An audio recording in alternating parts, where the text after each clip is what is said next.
Welcome to Threads of Enlightenment, a podcast devoted to helping you overcome challenges in your life that prevent you from becoming the best version of yourself. Each episode features interviews with people from all walks of life about their journey of self-development and the principles they utilize to overcome their fears to achieve their desired outcome. Ready to be enlightened? Here's your host, Ken Primus. Welcome to another episode of Threads of Enlightenment. You guys know my process. This is my time to honor our guests because I know they're coming with a couple of things like being very expensive, man. Really, truly, that is their time. 24 hours given to every man and woman.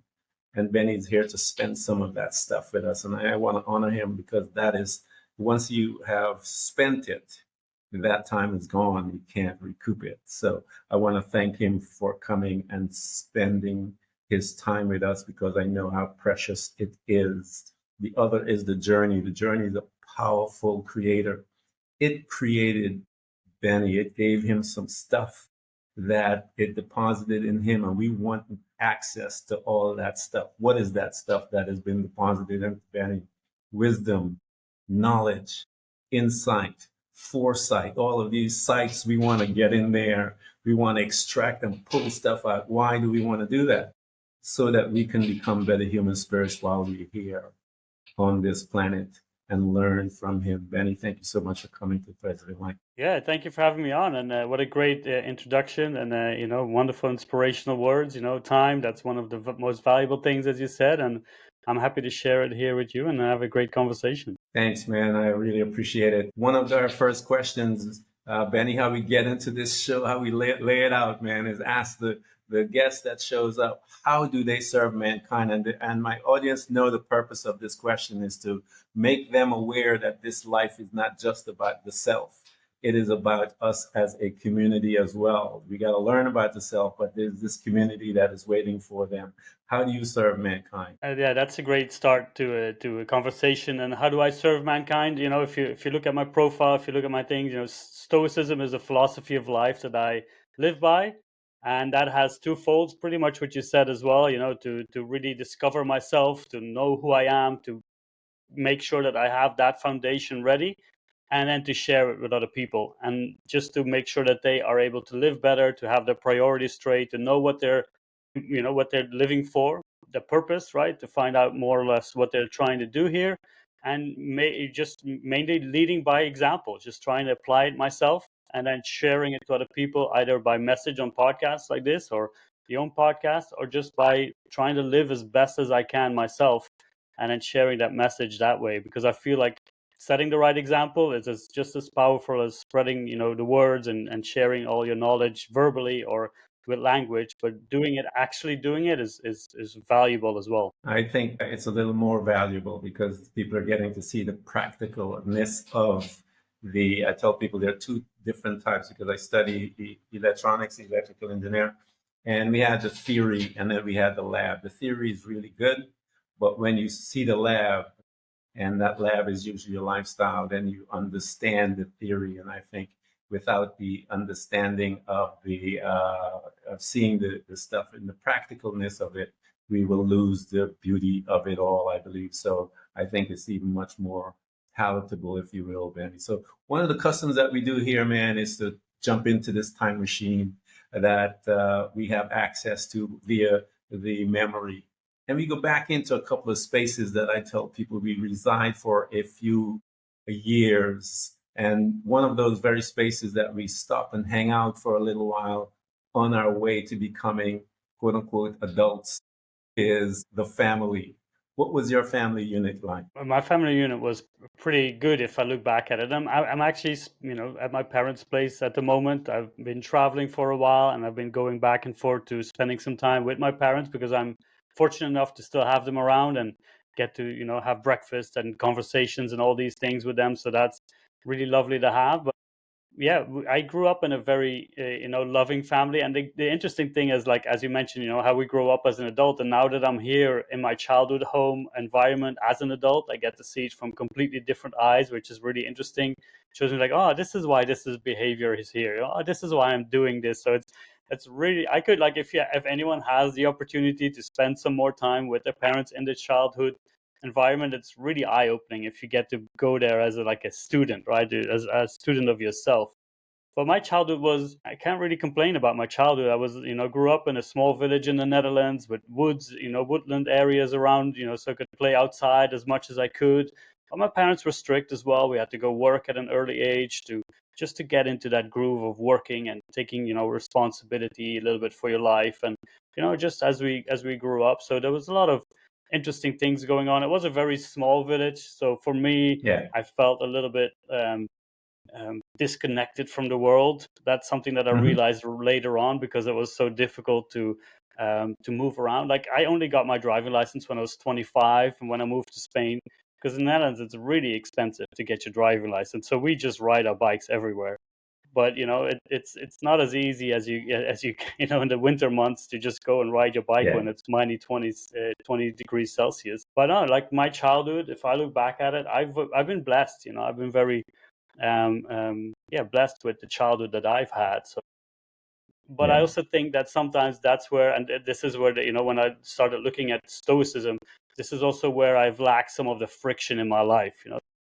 Yeah. The tools to build that little resilience, which I encountered later on. Those moments where it's like, oh wow, I wish I'd been a little bit tougher here. I wish I had a little bit more resistance when I grew up. Yeah, we don't, hindsight is always a good thing, but when we're there in the mix of it, as they say, we have scotomas, as they say, we have blind side, man. We grew up with those blind sides and those scotomas in our life until we start bringing in and introducing friends and lovers and stuff like that. And when they start looking at you going, something, you're a prick. And then you're like, okay, how am I a prick? And they begin to explain to you. And you did not know that this was your modus operandus, if you will, because it's just a part of you and you didn't figure it out until someone began to make you aware of it. And those that are interested in personal development, our first thing is to lash out because someone has just put their hands on one of the most sensitive parts of our being. And because it's so sensitive, then we go off the chain. I know that's how I was, what's wrong with you? You're crazy and stuff like that. And then once the quietness begins, you began to look into why did they say that, and you began to question that. You began to see that, wait a minute, this purpose of these people in my life is to help me to be a better man. So here you are, to me, one of nature man is one of the most powerful teachers known to mankind. And so you have an opportunity as a young individual to mingle within nature, get a chance to become familiar with her vibe, if you will. And as you're moving in your life, Ben, you said you guys had everything, the perfect family and everything. But I know within those threads, Benny, and I tell people, trauma comes very simple. It's not always, the major stuff. Mom and dad could be busy and the child did a project and they feel excited about it and coming to mom and dad, the kid is so excited, want mom and dad attention, and mom and them and dad really truly just engulfing this particular thing that they're feeling. And that child will say, once mom and dad said, no, not now, the child will interpret that as rejection and begin to develop perception, beliefs, and all of those things. Talk to us, Benny. Come on, man. Tell us about some of those things in there, because like I said, every one of us happens as little kids. And again, it could be as benign as that. When were you introduced to your creation? Because the trauma comes to create us. That's all it does. It comes through the first stage of the trauma, Benny. We go into survival mode, if you will. When it happens, we don't know how to deal with it, and we go and become survivors of that thing until later on, especially in the belief that you are living and being a part of it. It requires you to get in there in the woods, if you will. What was your introduction, if you will, Benny, to that trauma, that situation that caused you to begin to question things in life and relationships? That came later on, and that's also when I started to connect, the dots of my childhood, of, like, as I said, living in this small village and not having the means of transportation. I've had to, when I went to like soccer or football practice, I had to wait for many, for sometimes, half an hour to an hour for someone to pick me up, when I was little. So you feel Yeah. like, as you said, you feel a little bit abandoned. Well, my parents, they were just trying to make ends meet, working really Yeah. hard and all that stuff. But as you're a child, you're just like, where is it? You get Yeah. angry and all that stuff. So I think that that's where part of, like, as I love to travel. Like I moved out of the Netherlands like 14 years ago. So I lived abroad for 14 years. And that sense of like exploring, making sure that I'm autonomous, that kind of feeling that came from those sides. But also, as you mentioned, like I'm the only son, I've got three Yeah. sisters, so I was raised kind of protective, like, oh, the golden boy and all that stuff. But Yeah. Yeah. that's really nice when you're a child, but as you're an adult, you realize the world isn't really as friendly, all the time. So Yeah. you have to kind of, so that's something that later on came on as well. And when I really started to do all this work, it was, I've had a pretty big spell when I was in university or college, when I was going out partying and just kind of, letting, all the everything Yeah. loose and just going out Everything and loose. yeah, just living it up wild. Like I've stopped Yeah. drinking like 4 years ago because I realized that wasn't me. But I had to go through that, right? You have to go through this stage of exploration. But then as like I think it was like maybe 5 years ago, my marriage went down the hill, and I just started, we started to separate. And that's when I really started to work on myself to really see, like, hey, what am I doing? What is this life going on? So that was kind of the trigger of all of this, like, where I really had to sit with myself. Because when you're married in a relationship, you see future ahead of yourself, and then Hmm. suddenly that is, torn apart. Your future that Yeah. you've had in mind that's going to last for the rest of your life suddenly is gone, and then you're just found yourself by yourself, sitting there and just thinking, so who am I, right? What is Yeah. like my life? What is my future like? And that's when I started really asking myself those questions, or even like questions like, why do I like to travel? This is something that is inside of me, but Hmm. why? And all these other things. So yeah, that's when it really started to kickstart, and I started to ask myself those questions, started to read more, started to look into whatever tool that could help me, podcasts, but maybe in books. And I started to move towards philosophy. And that's where I found like me in those pages of the old Stoics, where I was reading Yeah. those pages and I was just like, this is me.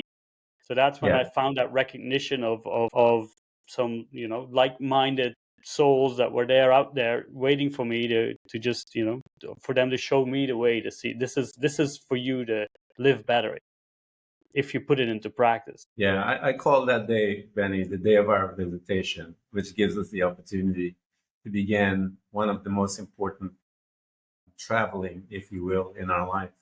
And we call that, for lack of a better word, self-development and self-growth and all this thing. And so when here you are, as I stated earlier in our conversation, it is by trauma that we are introduced into the next realm, if you will. And to get into the spiritual realm, usually that's where we go. It begins there. And you mentioned your beginning with your relationship being dismantled, if you will. As you began to sit there and began to probe the questions, and you mentioned one, why do I like traveling and so forth. I call that place, man. This is our assignment or our full-time position that I tell people when we get there, Betty. We become the perpetual investigator of the self. That's when we start. Why are you thinking this way?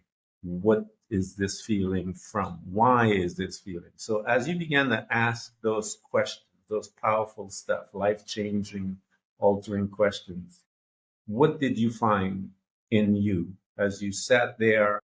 The world has been crushed, if you will, an identity that you have built for a long time, a marriage has just died. Where were you? What was happening to Ben? That's where my kind of part of my nature came along. Like, we had a conversation with my ex, and things are, and my mind immediately switched into this very pragmatic mode, right? It's like, first that survival stage, like, okay, what's going on Yeah, right now? And after that, I went for like, I went back to like the partying stage, which I didn't really do yeah, during my marriage because I had too much to lose, right? So but then you go into yeah. this, everything crushes, and you're just like, let's just live it up again. And Let it I did go. that for maybe 2 or 3 weeks, not too much, because I Yeah, started to realize, like, this is also not how I want to spend my time. As you mentioned, time is precious, and I was working a lot, and then suddenly you're hungover for 2 3 days. As you get older, they last longer, and Yep. it's just not as nice anymore. It's just like, was the evening really that special for me to deal with this? So I Yeah. figured, I was like, this is not going to be who I want to be. This is not how I'm going to live my life. So first, before I get to that like more inner work that I did, I've focused on getting my life stable. So I made a set of rules, like no more alcohol, working out, making sure that I'm physically, not necessarily like in tip-top shape, like a bodybuilder, but at least in physical shape enough to be able to do my normal things, to feel good about myself, eating well, reading more, that all those kind of basic things that everybody can do, right? Because you don't need to start that inner work, deep work necessarily from the beginning, but making sure that all the basics are taken care of, that can also already kind of help you get on that. It creates this more freedom and energy for you to ask those really big questions, because they're difficult. They're not just some things Yeah. that you just ask at any stage, but you do need to have that feeling of like, this is where I want to go. And that's what I started to do. I said, like, okay, I'm not in a good phase right now. Before I can really start to build myself up, I need to make sure that my foundation is right. So that's what I started doing first.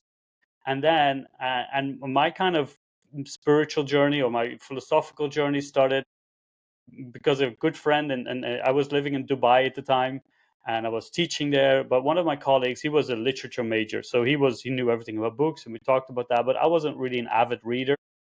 But he inspired me. I was like, I want to read. And he's like, I'll give you some titles. So he gave me science fiction titles, which I love. I read all of Isaac Asimov's books, The Foundation, the Hmm. Robot series. I just went into it. And slowly I went to more like scientific and philosophical books. And that's when we started having conversations, my friend and I diagnosed myself with this existential crisis. I said, something is wrong. Something big is wrong. I need to fix this stuff. But where do I go? So I read a book called Introduction into Existentialism by Olson. I think I can't remember his first name. And that's where I saw the Stoics, because he talked about absurdism, existentialism, Epicureanism, and Stoicism. And that's where I Hmm. was like, this is me. Every time I read something about them, some quotes, I was like, wow, this really speaks to me. And that pragmatic, actionable approach to life, but also the gratitude, the love, the compassion, the kindness of self. So that's something that I was lacking. And I felt like this is really something that I was drawn to. So I just went full on. I just started reading Yeah. everything I could about it, and started learning and writing things down. I started my blog, and just to kind of put it out there, and to really put it into my head in a more structured way, because that's kind of how I learned. But that's where it all started, and that's where I went towards. And I just, I started living it as best as I could myself, little steps, little baby steps at a time. Yeah. You're always your first client, man. Oh I yeah. tell people you're always your first client. Anyone that tells me different is lying. And I hope you guys, Benny, one of the things that I do with my listeners is I try to help them to transition, or I remind them to try and transition from listening to become a hearer. A hearer are those that will do something about their life. A listener is going to turn to another podcast, and we want you to hear what Benny's talking about, because what he's talking about is stuff to change your life. The stuff that he mentioned are the basics, the physical parts of it. And he talked about stop drinking. There's a couple of things he was doing there. He started to uh, uh, boundaries within his life. Boundaries are very important in the process of your personal development. The other was he began to take care of his body. Taking care of your body, the natural stuff, that's highly important. Even before you go into the mental aspect of it, there will come times when your body, if not in shape, and you're jumping into that spiritual side, will kick your butt. And so you have to learn how to take the steps, the basic, Benny calls it, and it's very important. Put in place those boundaries, and you began to take the simple steps, not drinking into if you're, what Benny's talking about is self-love. If you claim to love you're not going to want to do anything that will harm your body. And so you need to be very mindful of what you're saying, because people are watching, as they say. And so that is before he started going into the deep work, into the spiritual stuff. And so Another thing that I try to educate people then is that when that internal being, the subconscious man, makes a decision, you would be very fascinated to see how everything in the ethos, people call it they call it the universe. So, people say God, how everything began to conspire to make what you said in you to become a reality. One of the very first steps that that individual does is seek data. And you began to read, to seek data because it's out there. And once you begin to bring it into your space, then it begins to cause an effect.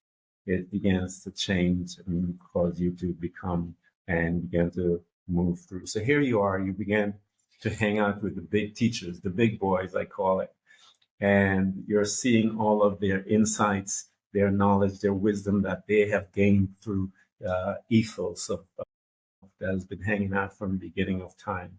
As you began to introduce that into you, how did it begin to affect your state, your mind? The first thing that really happened was a sense of calm and recognition that it was okay to be Mm-hmm. me, who I was. As I said, in college, and I was drinking, I was trying to be someone who I wasn't, to be part of the group. Like I always grew up amongst mainly women. Like I got three sisters, a lot of, I only have like two male cousins, the rest of them was women. So I always grew up there. And as I went to college, it was, with the soccer team and all of that, suddenly there was a big group of men, and I didn't really know how to act or how to behave. So I just started Yeah. doing outrageous and outlandish things to see, oh, now look at, I'm getting respect and all of that stuff. But later on, I realized it was such an exhausting period to me. Like after I would, go out in the morning, after I would feel depressed and depleted and socially just like done. So as I Yeah. grew older and I got towards like during the marriage even as well, I started to realize that wasn't me. That wasn't really who I am. That was just me putting on a mask to make sure that other people would accept me for whatever they thought I had to be, or whatever I thought they thought, of me. So that's really kind of where I started to look at, okay, it's okay to be me. And that's where the grand masters, as you mentioned, they really showed me that it was okay. Just that self-love, what you mentioned, is really important. And that starts with truly accepting who you are, that which is a journey throughout, if you throughout life, I think, because there's always little facets of life that you might not be as happy about, but if you learn to accept those as well, you're going to live such a more free and open life. So for me, it started with, that was a really big part, which I gradually kind of started to recognize, but it immediately felt like welcoming when I started to read about them. It's like, yeah, you can be who you are. And then it started, and then it kind of build on that to look at all the frustrations, all those little obstacles, all those little things that were making me angry or sad, and just to ask myself, why is this really triggering me? What is really going on here? And to realize, and one of the big things in stoicism is that dichotomy of control. Like, everything that's outside of my control, I should be kind of indifferent to. That's Yeah. happening. It's neither good or bad. It's just happening, and I put that label on what that means to me. And once I started to look at the world that way, and to say, if I want to live well, I need to take responsibility. As you said, to become a hearer is also to putting things that you hear and read, putting them into practice. Into And that's practice. when I started to look like, this is my life. And the sphere of control, like everything that's under my control, are my opinions, my actions, my judgments, everything that's like, I can't control what you're thinking or the listeners might think about this conversation. The only thing I can do is do my best to share my message that I believe in the best way possible. And then it's up to everybody else to make their opinion, whether people like it or not. That's their choice. I can only look at my way to do the best that I can. And once I started looking at it that way, I also felt a great sense of responsibility to do the best that I could, to study more. And that was quite humbling at the beginning, because I was writing my blog for many different reasons. One reason to find some criticism, and the best way to find criticism is putting your stuff online, Hmm. which really helped me. But it was also humbling, because as I was talking about this, and at the beginning you feel like, oh, I read this, I know everything, and suddenly these people is like, well, you not, you might think about this, or you might want to look at this, And then I was like, okay, I don't know as much as I know. I thought I Yeah. knew. So the more you learn, the more you know that you don't know anything, which is a great thing to see, because then you find out that there's so much more to be curious about. There's so much more to learn. And that's what I love. Life is, as you mentioned, nature, that's our best teacher, and we are part of nature as well. And that's where we've Yeah. got to learn. And we have to be a student for life. Because the one moment we stop being a student, that's pretty much when we say, like, I stop living, because we have to keep Yeah. learning and advancing. Yeah, I think, and I've been educating people, one of the enemies of personal development is perfection, the thought of being perfected and seeking perfection. I seek knowledge. I want to know more about who I am and my capability. And as you said, as you expound and begin to dig deeper, you realize, wait a minute, I am a little drop. There's so much more data out there that it keeps you humble and keeps you hungry, wanting to learn more. Especially one of the greatest advice that a sage has ever laid out on this planet is to know thyself. And you get to know yourself through certain tools that you can introduce into your life. And he talks about blogging, which is simply writing down things, putting things before you. There are other ways by which you can do that. Blogging and all those different things are little forms of affirmations. You put little things together. It's another way by which you get it. Mantra is another place by which you can bring in a tool. Meditation is one of the most powerful tools known to mankind, because meditation, when you look at the meaning in meditation, subculture, it also means to know yourself. And that's a great place to get to know yourself in the form of meditation, because you're learning how to become the controller of what I call the thought field. Thoughts are energy. Thoughts are power. Thoughts are you. Your thoughts manifested and give birth to you. So if that's the case, you need to learn how to manage them, how to guard them, how to pick which ones you want to give permission to become effective in your life, because they will. And so all of these tools are available. As Benny sat down with the sages of old and some of these powerful individuals. And that's what I keep telling you guys. Books holds wisdom, knowledge, insights. It holds your freedom. You got to get in there and get dirty, if you will. And you have to put some sweat in it. You can't be lazy and tell me that you're on a personal journey of development. There's no such thing. You're lying, man. You haven't even started yet.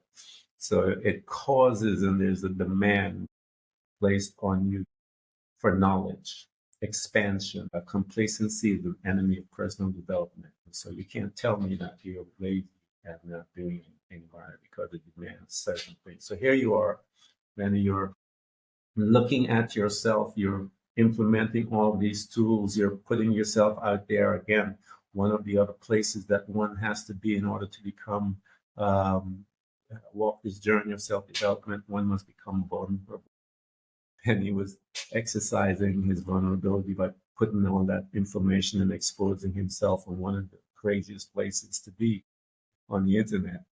And he was getting a response from people, but he was being vulnerable. Only men are capable of being there. Boys will never get there, Benny. And we need to have this conversation about men. You need to get vulnerable. If you can't get vulnerable, you're still a little boy. You need to find your man and become vulnerable. Open yourself to that place, because that's where your healing is. So here you are. You're laying it all out, man.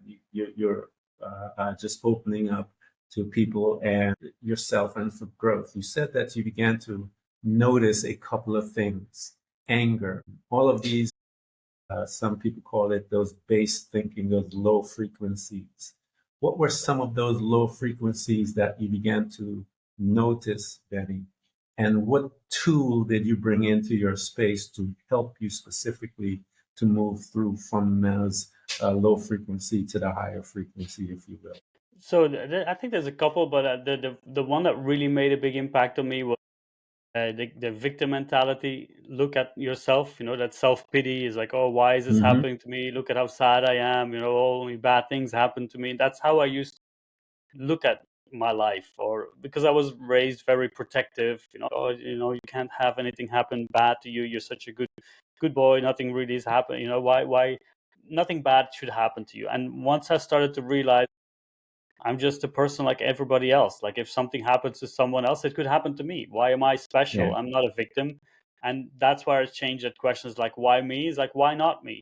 And Yeah. once I started to look at myself outside of a victim mentality, I started to see opportunities to use those moments as for growth or to learn and Yeah. to really become a complete human being, more or less. Like I'm still on that journey. Like I'm not saying here like oh Oh yeah. I'm fixed, but we're all just still building, as you mentioned, the perfection. That's this imagery that we might have and hope to reach, but I don't think we should want to reach that. I I don't. think we should try to, no, because then it's like then life is over. Probably like the few Yeah. seconds before we give this life up, that's the most perfect we will become if we do the job that we are supposed to be doing. So for me, that was really an eye opener, and that kind of connects to the word responsibility, taking responsibility for my life.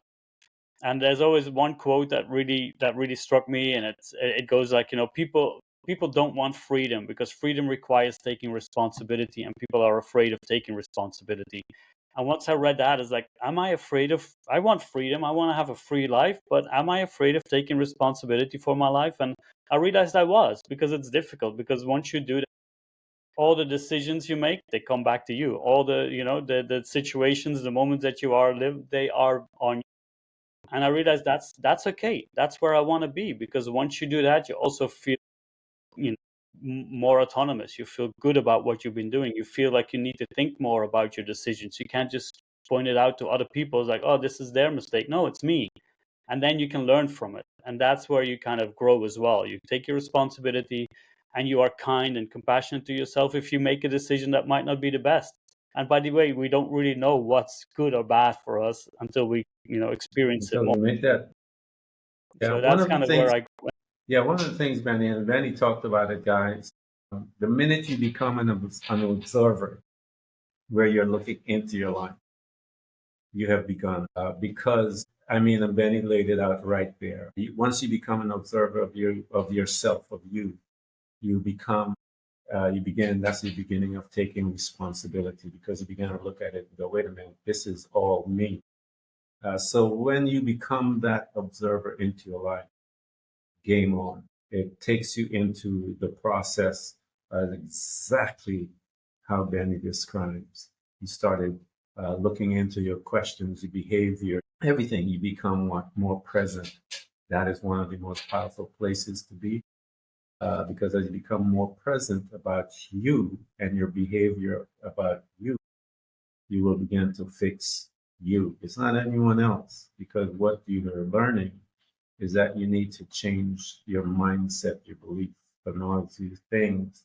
People talk about that, and psychologists talk about the quantum field and stuff like that.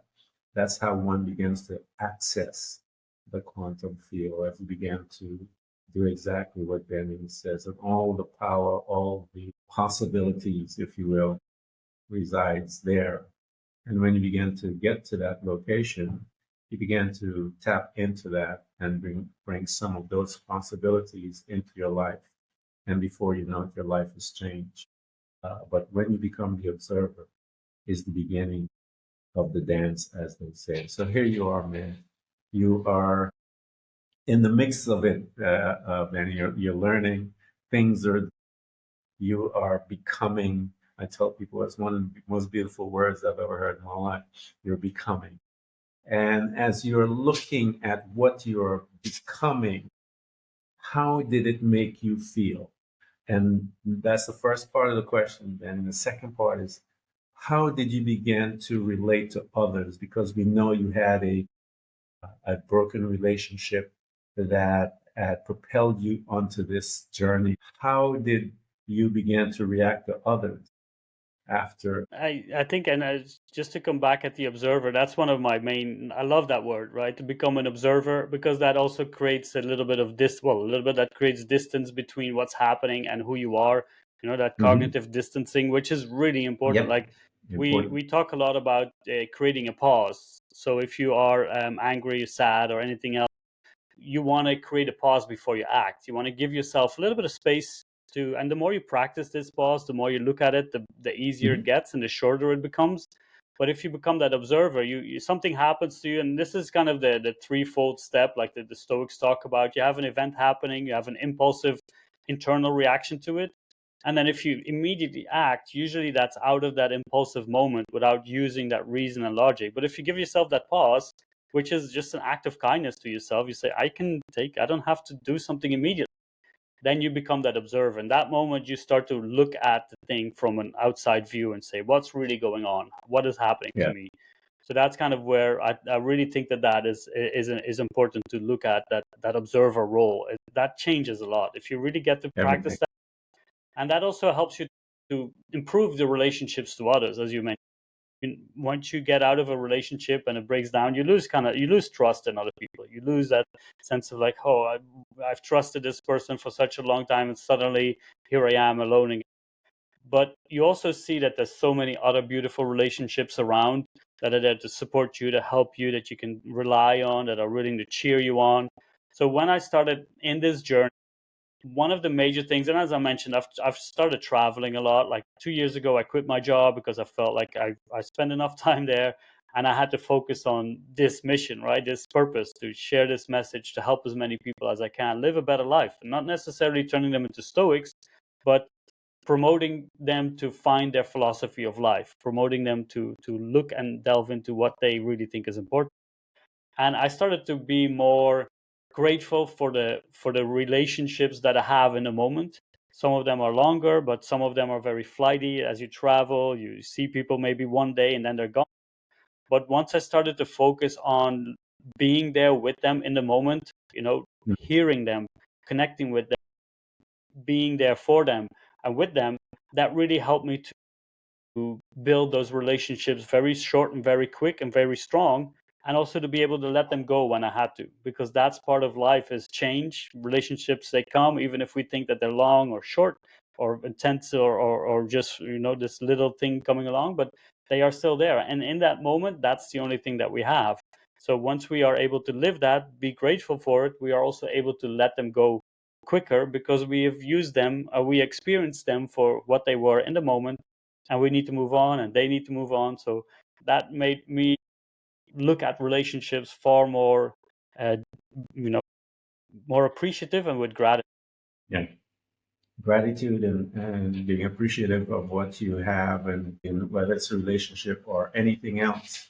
Those are many of some of the most powerful states that one can be in. The state of gratitude, it lifts the mind to a different place. It lifts the being, the subconscious being, to a different level. As I said earlier, I mentioned about being in tune with the quantum realm. Gratitude is one of those energies, because the quantum realm is all energy. It's one of those energies and that goes out from you, the being, and tap into that realm and bring things into the natural realm. Being grateful, being thankful, being appreciative, powerful things, because it changes your mindset. And we talked about part of surrendering. You can't go to that realm until you surrender, because you're not in control of anything in there at all, because that energy field, if you will, is waiting for your essence. You can't bring your crazy thoughts. You can't bring all your crazy stuff up in there at all, because it strips you naked and causes you to come there in your essence, in your pureness as to who you are. And when you're there, then you're able to make some transactions, if you will. Other than that, I don't know any of another way that anyone can go in there unless you're naked. And being naked, one of the things of being naked is surrendering. Because you got to totally surrender. You got no control up in there, in the sense that it's there. You can go and access, retrieve the things you need, wisdom, knowledge, insights, material things. Also, you could bring healing, you could bring wealth, you could bring all those things to you. That is located there. But your essence has to be there. Your worry, your fearfulness, nothing can survive there. So I want Benny talked about finding your truth. That is the key.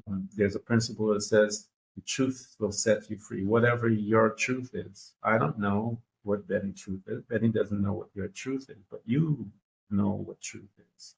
And when you locate that, your truth will set you free. And you're able to dance within that realm and extract everything and anything that you want. Because why? You're free. You're not worried about nothing else. You don't care about anything. Your substance, you realize who you are, the pureness of your power. So here you are, man. You are learning all of these things. You did the blog. Benny, how did the podcast come together? I know you quit yours a couple of years ago. I did the same thing because I was pursuing this thing here that you and I are on, because I wanted to have a space by which we can engage in these type conversations to alert others outside. I wanted to move people from their pain into their truth and from their truth into servanthood. When you began to bend towards this space of podcasting, what did that look like? What did that conversation look like? How did it come about? And I know the first steps, man. I pronounced the name of my show wrong, so I know all the good stuff, man. So, how did that come about in your mind, and how did you begin to put it together? Yeah, that's been a great journey. And one quick thing about the truth, because I think that that's also a very powerful thing. And the Stoics talk about to live in accordance with your nature, your personal nature, and nature as a, the universe and as a bigger thing. And people often ask me, like, how do I do this? And I just wanted to mention, like, one of the things that I have is a compass that everybody has, and it's this inner voice, right? Intuition. And for me, when I know that I'm going the right direction, the wrong direction is when I feel calm. Like when I feel calm and when I feel good about what I've been doing, my conscience is at peace. That kind of steers me. Like this is the right way to go. This is and that doesn't mean that everything goes wonderful, well in my life. That could mean all the obstacles are happening, the difficult, the trauma, but I know that I'm doing the right thing that I should be doing. So that's just something that I wanted to add because people ask like, hey, that's great stuff, you talk about, living well. And how do you do this? I would urge people to listen more to themselves and to find that intuitive voice that guides them, because that is one of our most powerful tools that we have, like the soul. What are we really, who are we That's who really? we What are. perfect.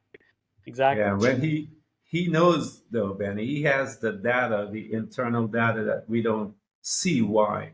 Because that part of us is more energetic than the natural part. We're all energy, but we're moving at a different frequency. My body is moving in the same frequency. So you could see me, we are in the same frequency, but our soul is at a different frequency.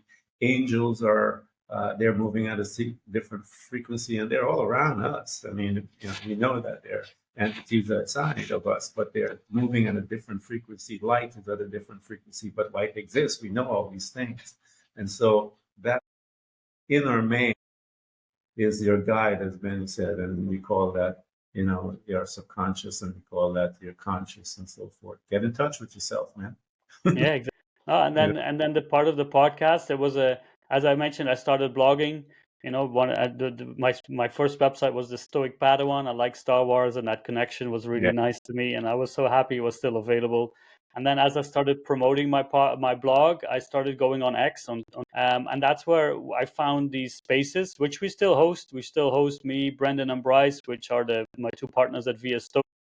We still host these weekly spaces where we talk about stoicism and trying to live a better life. So me and Bryce started hosting them. I first joined some other spaces, and later I became the host. Bryce, he started to host his one on Saturday. And what happened is, like, we used to, after the space was done, and these are like an hour and a half, 2 hour conversations with many people across the world, because anyone can go into these spaces, request a mic, share their thoughts, and it's quite intense, to talk about all this yeah, stuff on the, but then Bryce and I would get on the phone and would talk about this for an hour or two, even more. What did you think about this? And at one point we figured out, it's like, we can do something more with this. We can share this message wider, and that's where we started to think about a podcast. And we found Brendan. He was hosting his spaces. We started talking to him and that's where we formed. First it was called the Street Stoics podcast, but now we changed it all to Via Stoica, the Via Stoica podcast. So you can find it. We felt we've had so many conversations where we felt like if we would have just recorded this That would have been a great episode. We were just talking. So that's where it kind of grew. And we started doing this, and Bryce had some experience with a previous podcast, and he had some connections with the radio station. And we started editing. I didn't really like the editing, and we didn't have the time. So I just figured I want to do this podcast because I feel like this message needs to get out. So we just looked for and found someone who can do the stuff that we really don't like, but he really enjoys. So Yeah. he's happy doing his things, and he makes some money, and we get to have a good product at the end of the week, because I was editing for like 2 or 3 hours and the result was still not very good. So I figured, like, this is not my forte. And that really, I think that when people start, and I've talked about beginning a podcast, and you need to enjoy it, because our editor, he congratulated us after the 10th episode. He's like, wow, you've made it further than most podcasters do, because usually they quit before they reach 10 episodes. But I feel like as long as you enjoy what you do, and although it is I take it as a great responsibility, but I also need to enjoy it. I also need to feel that I'm doing something that so that's with the podcasting. And then, you do the promotion, and we got some guests on, and I've been going on as a guest on podcasts like you, and that's great. And I really enjoy what I'm doing. So I hope to get to do this, a little bit more. But this is kind of the journey, and it really helped me to become a better public speaker, to become a better speaker, because when I listened back to those first episodes, I used a lot of, and like, and all that stuff, and ums and but it really helped me to galvanize, to really put my message into clear forms. And that, not just as a speaker, but as an individual, as a person as well, it helped me to really think about these things, and to find out what I really had to do to become better, and to learn more, and to find the gaps in my knowledge, and to stay curious. That's one of my mantras: stay curious, because That's the ultimate thing, staying curious. The journey, if you're serious about the journey, that's what it does to you anyway. It keeps you curious, because you realize, I don't know a damn thing. And when you realize that, you want to know more, because you're seeing the effects in your life. As I said, you're your first client, and so you're looking at it, you're actually experiencing it, and you realize that there's something here. And so I want to know more about what's here. And every guest that I bring and have a conversation with, I'm learning so much from you guys, as much as we are sharing stuff like that. It's good for the listeners and the hearers. But yeah, it's good for me too. I've learned so much from having people share their journey and give me some insight as to some additional things that I needed some insight in. So yeah, guys, I know you've been listening to us for a little while. And we're going to provide everything for you to get to space you need to get there. Lots of wisdom, lots of knowledge are being tossed back and forth in those podcasts and in those conversations. And you want access to them. Because why? Some of them may guide you to your truth, so that you'll be able to come out from where you're at. And there's much pain and suffering that we all are in, to a degree that we're still growing and expanding. But what happens as you begin to gain more insights about you is that you don't stay in it long. Once you've learned how to come out of it much faster, because you've recognized some tools that you're familiar with, that you're able to gain access to your freedom faster. And this journey is always one that is ever growing. If you stagnate, you will not make it. Have you ever looked at stagnant water? It is one of the most dangerous location of places to be. There are all kinds of critters in there. You don't want to be there. You want to be their flowing stream. Go to Benny's site. Learn of his wisdom from his friend. There's nothing like it, guys. It'll expand you. And once you have learned how to apply those tools in life, you will change your destiny and your trajectory for you and your family. Benny, man, I want to thank you, man, for coming to Threads of Enlightenment. This has been a good conversation. I have learned much, and I am very appreciative of your time and your information, your wisdom, knowledge that you've came and shared here with us at Threads of Enlightenment. Yeah, Ken, thank you for having me on. I really enjoy these conversations. I can do this for hours, to be honest. Like, I really enjoy this stuff. So thank you for having me on. And looking forward to listening to more of your stuff and learning from. Definitely. I'm going to be tracking you both. I'm going to be listening a lot to you guys as well. Like I said before, I don't have all the answers, man. I'm still learning. As we both talked about earlier, that we realize that we don't know anything at all. We're just touching the surface. So I'm definitely going to be listening to you guys. And again, all of you listeners, we're going to provide those links so that you can get to them and learn about yourself, man. Again, thanks, Ben. Thanks for tuning in to Threads of Enlightenment with Ken Primus. Hopefully, you're now feeling more empowered to overcome the challenges in your life, whatever they may be. Share that inspiration with others by telling them about this podcast, rating it, and of course, remember to subscribe so you don't miss a single episode. For more connection, you can find us on Facebook and Instagram by searching for Threads of Enlightenment. Until next time, stay enlightened.